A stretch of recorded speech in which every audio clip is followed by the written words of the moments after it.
LGBTQ thing, right? That there was money that was spent in Lesotho to promote LGBTQ issues. That's a fact. We've seen it happen over here.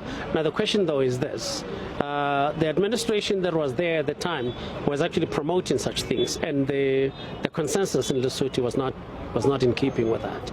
So from that standpoint, I don't think it's going to get too much of a kickback, a pushback from Basotho as it stands. That he doesn't know where Lesotho is, that's another thing altogether. The Lesotho has an embassy in Washington, D.C. It also has another embassy to the United Nations. But the United States is the only major country that has an embassy, full-fledged embassy inside Lesotho, while others, consulates and other things with the embassies moved to Pretoria after 1994. So it is a surprise that he's actually saying that. But of course, it is Donald Trump, and what comes to his mind, it comes out of his mouth almost immediately. Yeah, I've written an objection to the LCA that on moral grounds and national security grounds, they should not be given to this guy. First of all, I don't think anybody should be doing business with neo-fascists. I grew up in a country that was run by neo-fascists, and we fought it until we defeated it by 1994. So we know what these people's agendas are. But the point, though, is that if Lesotho does give him the license, hello everybody, welcome to the controversial podcast. My name is Ejimutimanwa. Thank you for joining me. I want to appreciate you for continuing to subscribe to our channel to help us grow. Thank you so much, thank you so much, thank you so much. Lesotho people, come here.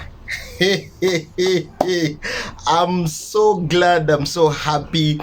I really appreciate the bravery of Lesotho people. Lesotho people stood their ground against Donald Trump. And this is what is happening. As you can see videos on top of me, they've taken responsibility. They said yes, they agree that money was spent. But unfortunately, the money was spent on a previous government, which has got nothing to do with the actual government that is here. So which means gay people in Lesotho actually enjoyed Trump's money. So if anybody's gonna have to pay back Trump, because really people have to pay Trump's money, it will be gay people of Lesotho that have to pay for that money. And there is also something very important, which I think Lesotho people are very brave to do, is to say they need to boycott Elon Musk companies, which is Starlink in Lesotho, which I think it's fair, because if they don't know you guys, you must as well have to prove that you do exist. Maybe you should close their companies. And you are not the only ones that's sabotaging Elon Musk companies, which South Africa hasn't been able to do, by the way. I mean, Elon Musk has caused misery to South Africa when these guys of AfriForum went to America. But South Africa haven't been bold enough to do so. I need to say that.